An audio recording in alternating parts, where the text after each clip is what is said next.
We knew that if we were going to realize the value in Cyara, it was most probably going to be US-based capital, right? Yep. That was going to be what's going to make the difference. So we had to look, smell, sound like we were in the US and capturing the US market. So everything we did was based around that. Alok, great to have you on the show. Hey, thanks, Ricky. Such a pleasure to be on the show. Thanks for having me.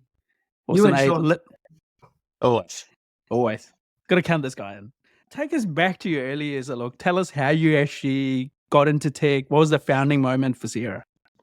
Oh, look, I've always been a geek. I loved taking things apart and putting them together, right? So that's always been my passion. And I grew up in India. In India, I was aspiring to go to IIT, right? Because I love math, I love all these technology things and all that. It was like the pinnacle, right? If you got into IIT and you were in the top percentile of people, then you would get to do computer science and all that. And essentially, when I came to Australia, it was my girlfriend's brothers at the time who got me into computers, and I was just fascinated by that. So everything automation and computers fascinated me. And so I did a engineering degree in computer science in Australia, and then being inspired by all the tech things. So I was first inspired by Mr. Nakamura, right? There was an ad on TV. It was an ad for NEC, a Japanese company, right? And this guy was on a yacht, right? And this signature had to be done for this big deal. So this tablet comes on and he signs it and he just goes, oh, wow, that is so cool. So that sort of, again, pulled me in.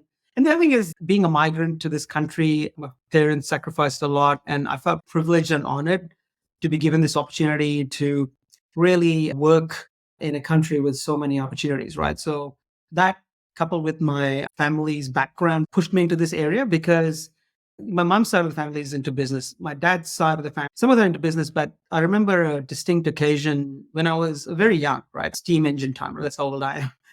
Did you say steam engine, the cold one?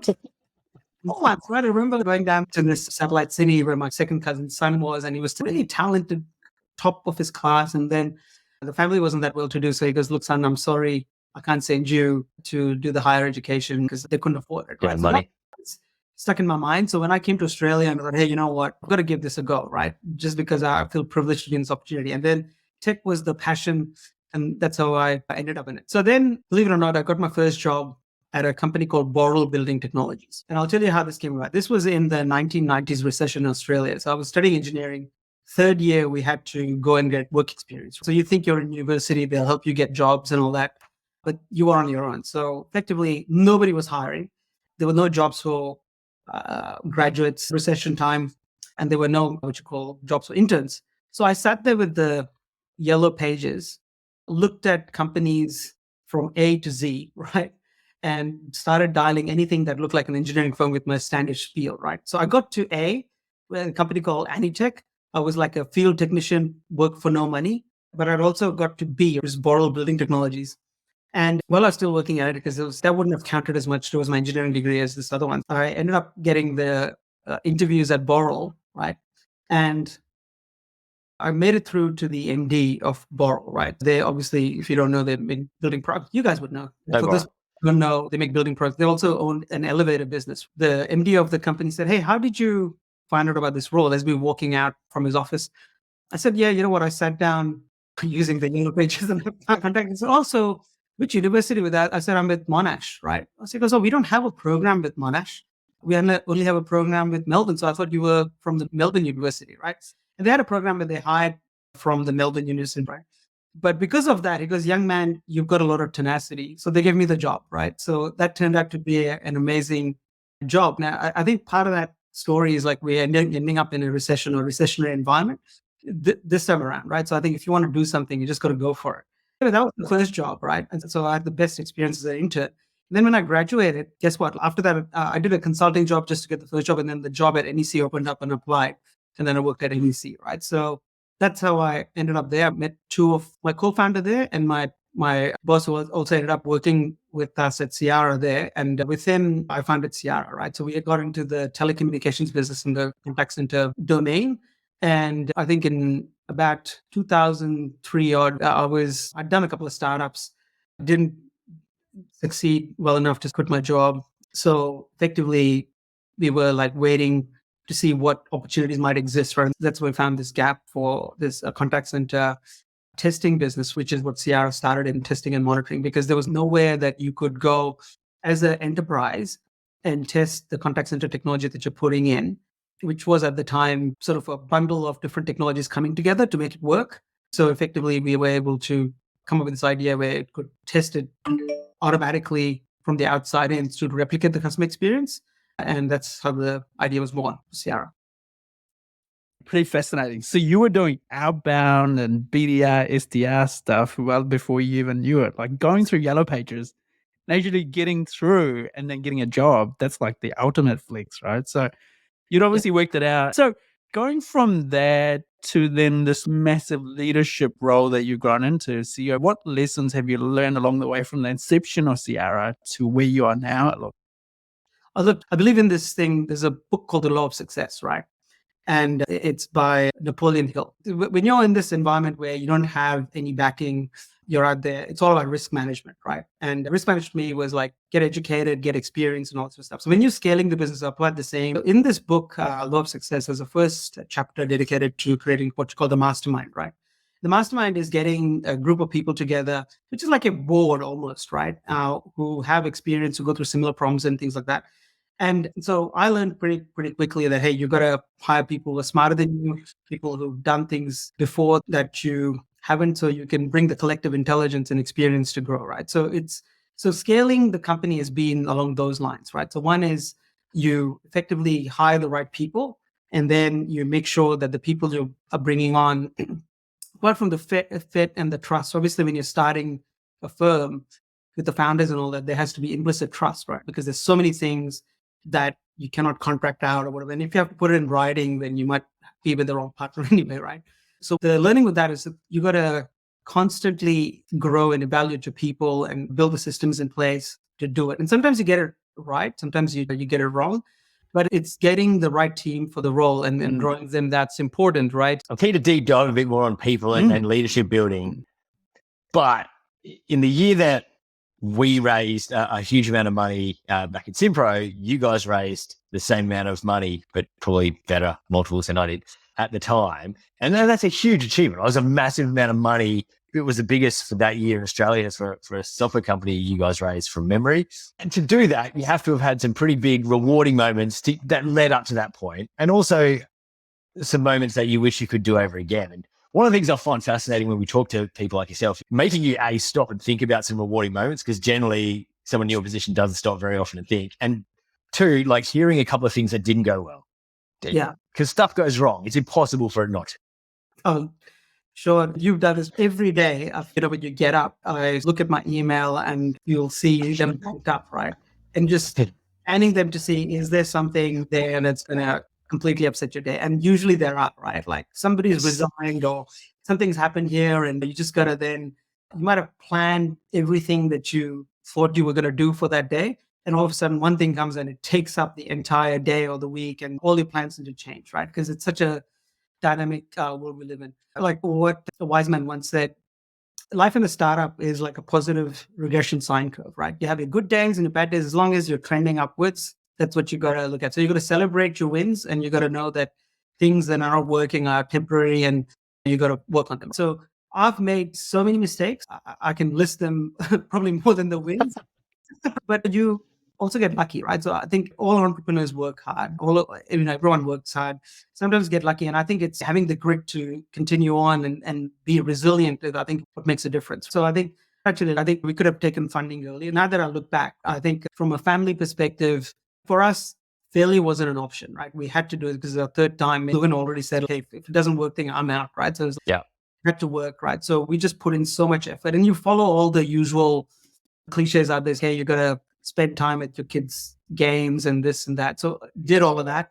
But something I didn't realize at the time is you also get mentally exhausted. So you might be physically there, but mentally, mind's right? And I wish I had done mindfulness earlier to understand how to switch off and be there for the family. I wish I raised capital earlier, because we were working so hard that it almost was at the detriment of certain other aspects in life that maybe we could have taken care of. I think people-wise, everyone reaches the Peters principle to a certain extent, but understanding when to get that change happening or supporting them and things like that is also a big thing. And also understanding when to let go. One of the things we did, right, initially was we were multi-product, multi-geo, right? And we took pride in that. When I say multi-geo, we had a strategic, I guess, goal to go to the US and potentially go to Europe as well. But some deals we did were very tactical, right? Like I remember flying to Abu Dhabi because there was some lead that came through and you're like, oh, there's a lead in Abu Dhabi. Or there was a lead from a small town in California, right? That was never going to be a strategic customer, but you spent time on it, right? So I think now that I look back, that wasn't the best use of strategic time. Going after deals that were non-strategic and tactical was also not the best use of time. But at the time, you're just hungry for deals and you sort of get into chasing anything and everything, right? Because you have to bring the revenue in. So I think those sort of things I would look back and go, hey, you know what? Maybe we should have stayed our course. The other thing I learned was when I moved to the Silicon Valley and lived there for a while, a lot of the companies who were successful, they weren't multi-product, multi-geo, right? They were single geo, single product. They got it right. And then they expanded, like typical Series E type thing, right? Whereas we've gone across all these different things. I think that maybe we could have stayed core to the products that we were offering. But then again, I feel like we are where we are now. Maybe some decisions we got right. I think coming out of Australia, one of the things you get to the US, you learn is it's such a big market. You can be singular product, singular geo, super specialized in this one thing and make huge amounts of money. Where here, you're like, we've done 17 customers. Yes. And so we do get dragged to be slightly larger or be wider in what our offerings can be. And, I think that's part of why sometimes when things go bad in the economically, Australian companies generally stand up really well because we're quite wide and generally well built structurally. Hey, look, you mentioned that along the journey, you can get lucky, but I think you also make your own luck. So you mentioned about forming a team of intelligent people around you. Can you talk us through how you actually managed to get that early leadership team on board? Because you don't really have much to work off then, right? You don't have the funding, you don't have much inertia behind you. So how do you attract the best in the early stage? Yeah. You don't have capital. Like in our case, we didn't have capital, we had equity, right? And in early stage, when you're not actually a startup looking for people, part of what I'd done was already worked out, already done the assessment on who I want to have on the team based on when you don't need them. So then it's a question of attracting them and saying, hey, look, we've got to this point. And if you come in at this point, there's this equity good payout and just about learning. So in the early days, it was a lot of personal relationships and people that you knew within your cohort. And that's when it's easier because the people you work with them in the industry for a while. The challenge occurs when you have to go out of those relationships and get people who you don't know that well, right? And that's when I think challenges come in because people can appear great on the resume. And I think the interview process is fantastic, but everyone comes with different stories, different journeys. What good means for you may not mean good for them and vice versa, right? And that's when I think the risk starts coming in. So we had a bit of that, right? And also what I found was our ability to attract talent when we were bootstrapped was limited because professional leadership that's done scaling before wants to know that it's not going to be a lifestyle business, right? With the crazy founders, right? They want to have a career and things like that. Second thing is the geo, right? So we were in Australia, right? And we were an enterprise B2B SaaS company. And the market here, like during our time, there was no Canvas and Atlassians and Simpros and all sorts of companies in the world. So there's not many people who had scaled companies, right? So the scaling talent wasn't there, although we had a great engineering talent over here, right? So that's when I thought, hey, instead of raising money here, we need to raise it in the US, get institutional backing, and then we'll use that to effectively attract the talent. So that's how I did that, right? So we got funding in from a growth equity firm in the US, and then we use that to attract talent, right? Yeah. Just want to double click on that. Look, you mentioned that just because you've had big logo experience doesn't necessarily translate into success in your business, right? For example, I could have worked at LinkedIn, but the experience was fucking useless to Simpro. Yeah. Your audience base is entirely different. So question from there is, what leadership qualities do you prioritize when picking your exec team?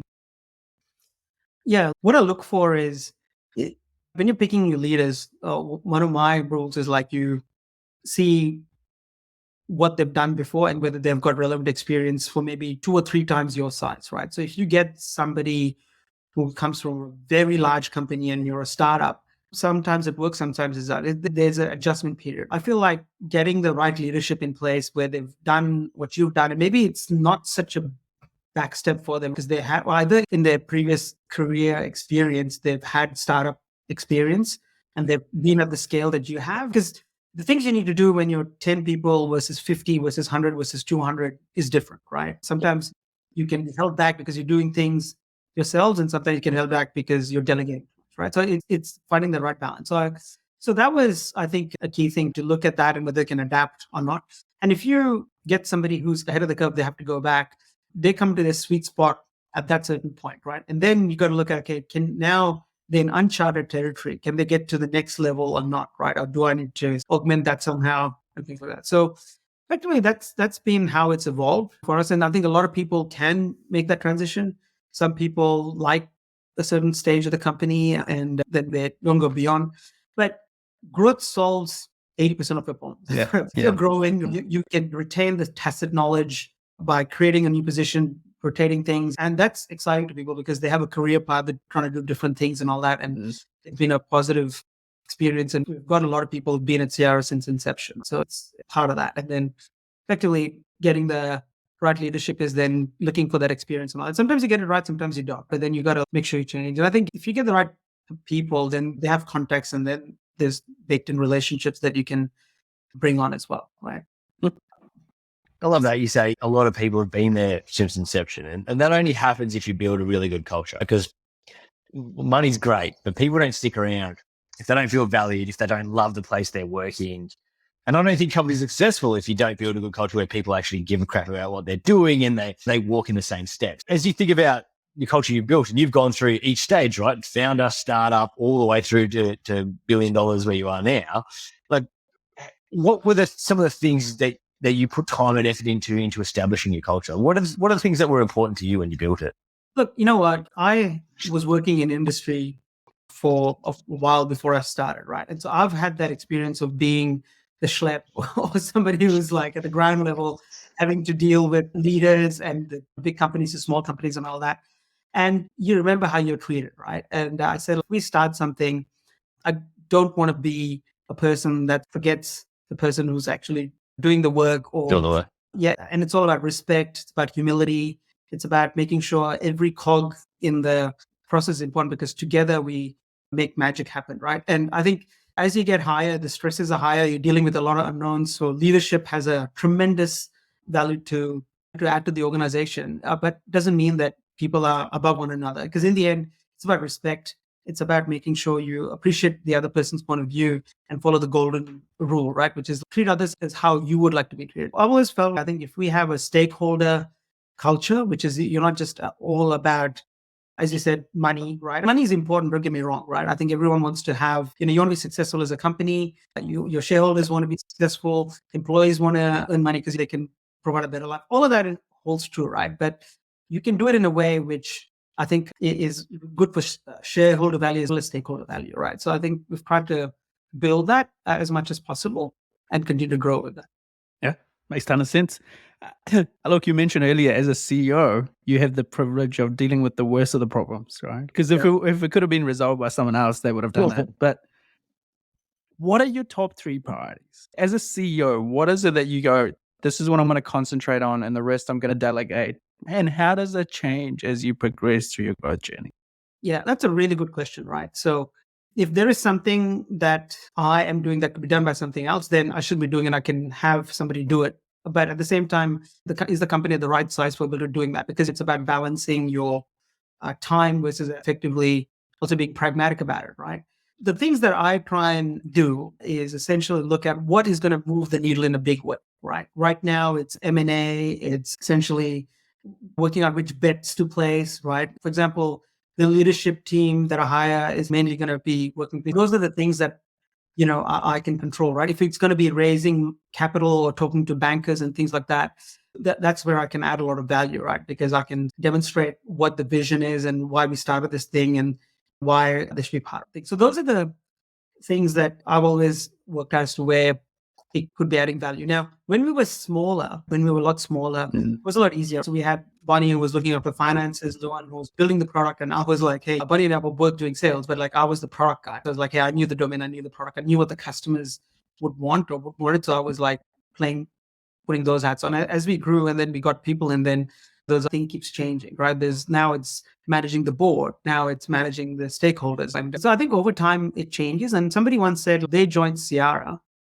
because they could see that you could let go, right? Because quite often people have challenges in letting go, right? They think it's their baby, and without you, it'd be gone. And I think it's a fine balance with, hey, you got to let go, but you got to trust as well. And you got to be there to support if things don't go to plan, right? And sometimes it works, sometimes it doesn't. But that's when I guess you hold ultimate responsibility for the decisions that you make, right? So that's how it's balanced.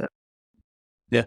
When I sit back and watch what you guys have done, like two things you've done super well: scaling globally and mergers and acquisitions, which you talked about. So I want to talk a bit about both because I think you do it really well. But thinking again, like a lot of the people listening are smaller companies scaling up. When you think about going global, which is something, especially if you're coming out of Asia Pac, right? It's going globally is built into you. You got to do it. You're going to want to go do it. It's not the easiest thing in the world to do, especially going to a market like the US, which can be expensive, can be costly. You make mistakes that cost you even more money.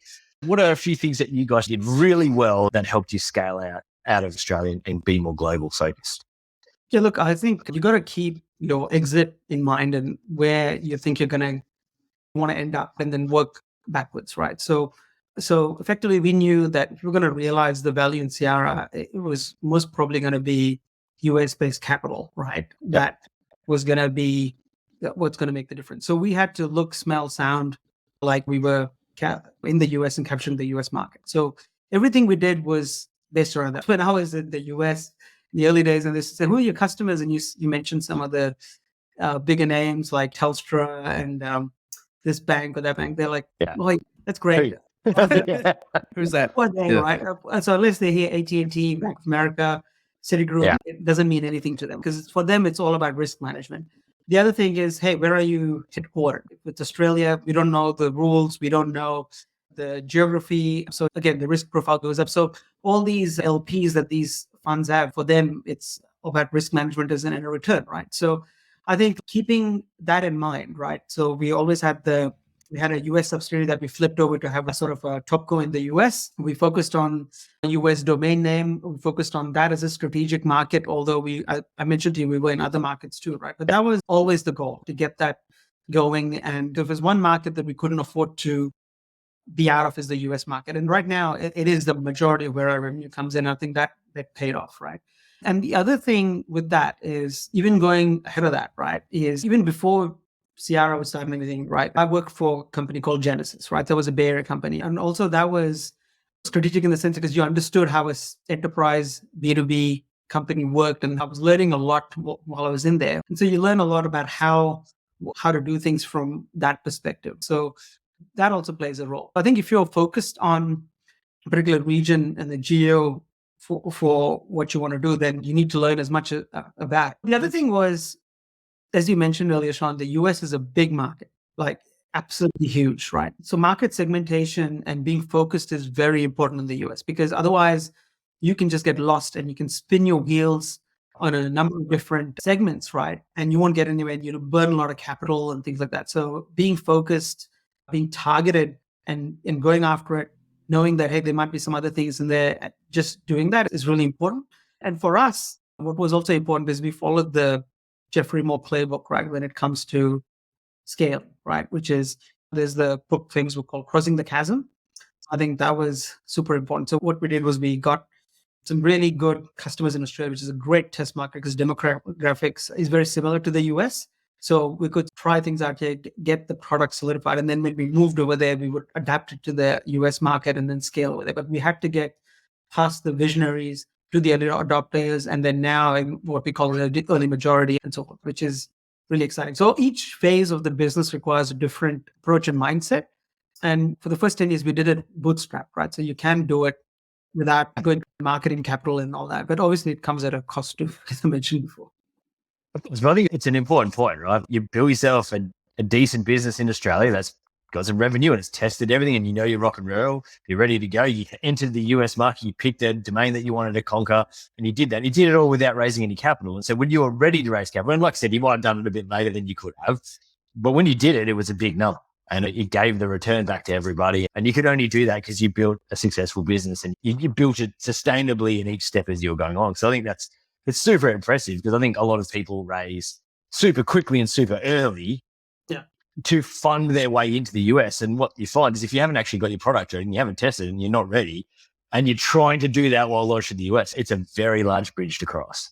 Yeah, it is, right? And I think it's harder to do it the other way. You have to do a lot more work up front, right? And that's what we learned when we did our first two startups is we built the product and then we started going to market. Whereas you got to really go to the market early, check whether your baby's ugly, right? Because it's ugly now, don't spend any money, but then assess demand, then you do it. And then it, again, depends on the market, right? Like we were B2B enterprise, so we didn't have to go to the masses, right? So we didn't need to build a big brand and all that.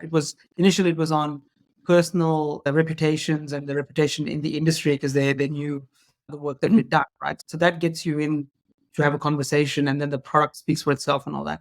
So again, this is maybe more B2B SaaS and B2B enterprise market kind of thing, right? Maybe it's a different when you're SMB. Though I found like an SMB, you need capital early on because you're building a brand, because you have to get all that happening, right? The other thing I would say is if you are looking at a scaling, I think there's a specific vernacular that investors have, which they want to know, right? And quite often it's very different to managing a traditional business to a software SaaS business, right? Because one is very cash intensive in terms of cash burning, but growth is what matters in churn. And the other one is around sweating assets and EBITDA and things like that. So again, knowing that and how to scale a business, knowing that I think is also important.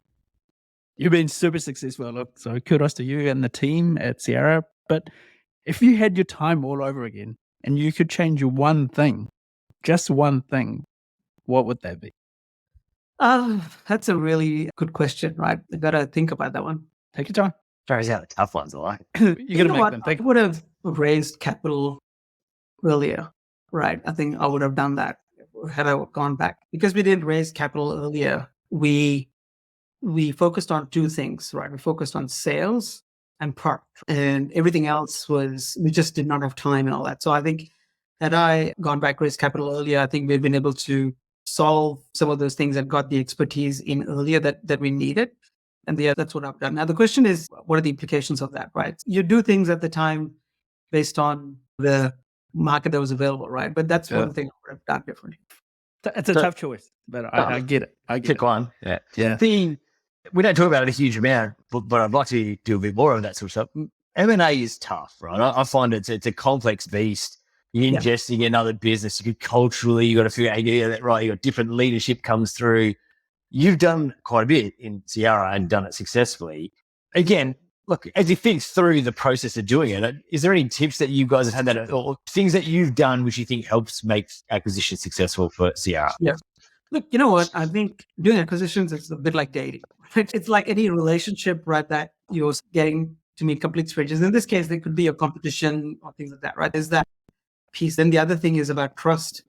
And the third one's culture. If you find culturally like companies and then you hit it off with the founders, I think then there's a lot of trust with the CEO and the founder. And then effectively the rest of the stuff, if the thesis is right, pans through, right? So I think, right. And you also got to look at the other party and what's important to them. For the ones that we've done, I think some of them were going great and then it wasn't going to happen. Then we had to resurrect, dig deep and then bring it back on track. And then it happened and things like that. And I think what's important is to look at things from the other person's point of view or things like this. They've put in their heart and soul into this baby. And it's a lot of questions around, hey, what does it mean for them post-acquisition, right? What does it mean for them personally in terms of their situation, their finance and the roles and things like that?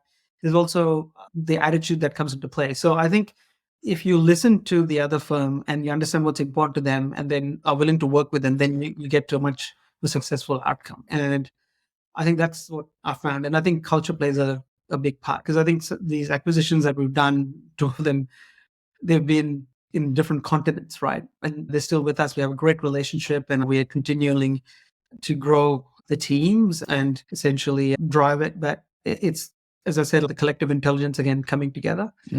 But that's what's important as well. And I think the other thing is there's a lot of uncertainty when acquisitions happen. So the more you can work out beforehand what you're going to do, the better it is for both companies. And another part of this thing is, I think if you're on the side of the company that's, I guess, getting acquired, it's also important, I think, to make sure that you're looking after your teams as it's happening and all that. You're not bringing that onto the other company, because then there's expectations that they might have that might not be met and things like that. I think getting that cleared up front is also important. And look, it is right. A lot of acquisitions fail. I think we're still going through it all, but so far it's been a great journey for us.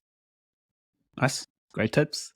Hey, want to lean on your product tech founder mindset here for a minute, Alok. What matters and what doesn't matter when it comes to competition? Did you always pay attention to them, or was it all about customers for you? How do you view that?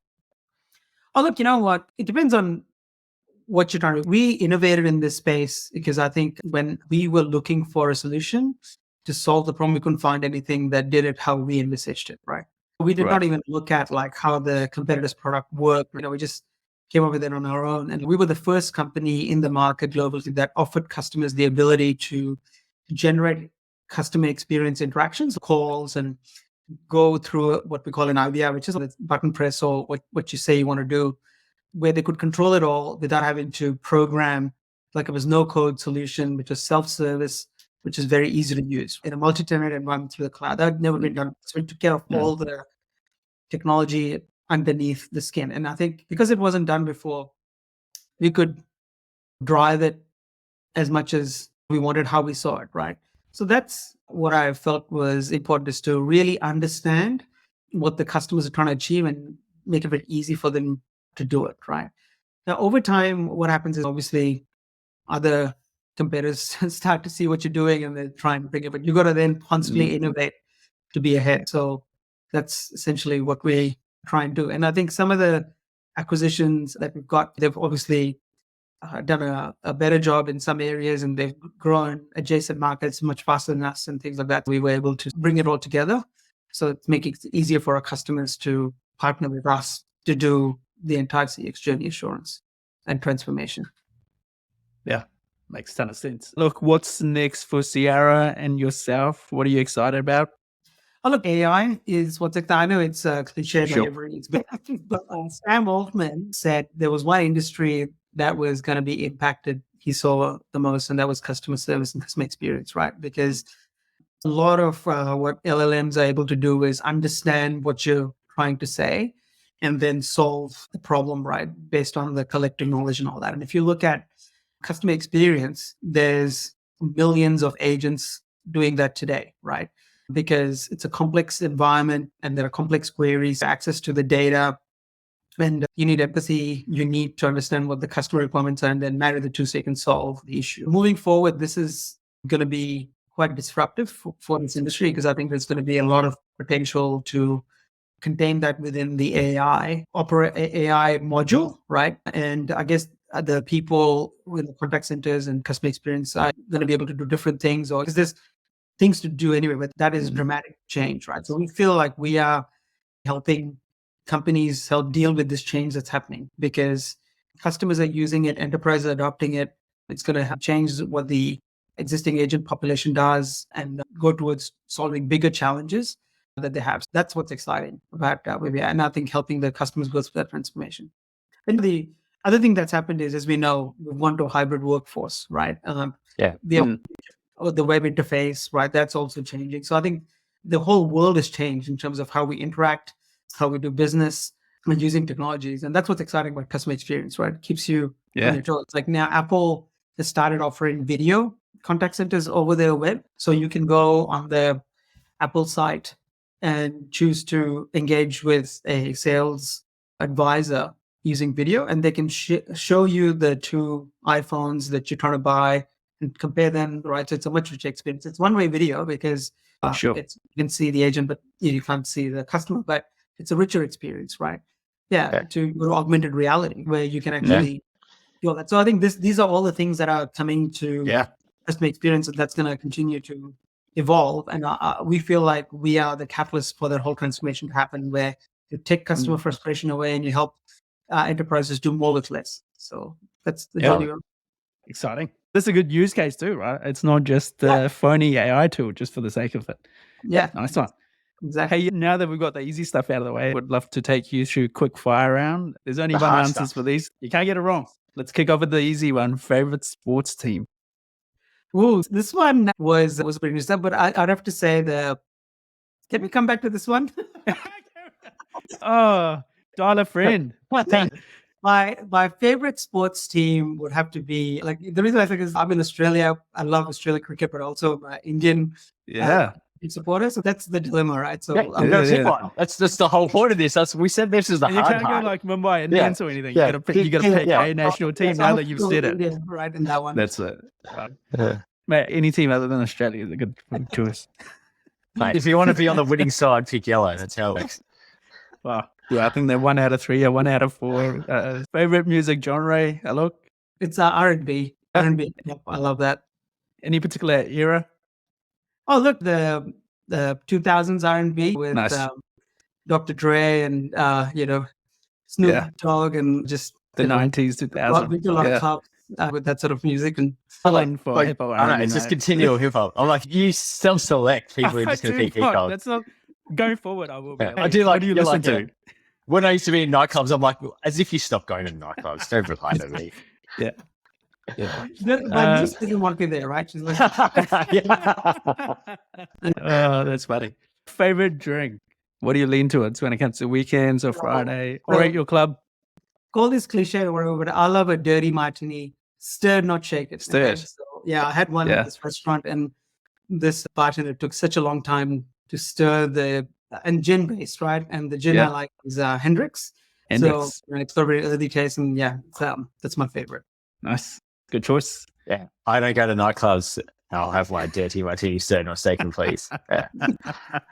Favorite place to visit that you like to go to, or the one that you haven't been to yet that's on your bucket list? Look. Oh, okay. Bucket list item. It could be either or. Yeah. So look, I love visiting the Silicon Valley, right? So that's one thing I've always enjoyed doing. I go there for work a lot anyway, but it's just very interesting that you can always look at things that are going to be around the corner, right? That you get a preview of. So that's awesome. So I do that a lot. Love going there. I think the other place I would want to go to is Nepal, right? So I want to do the whole Tibet, Himalayan thing. Nice. Good choices. Yeah. And this is the main one. This is what the music genre is probably second best, but this one is what the whole thing is designed for. You cannot get this wrong, mate.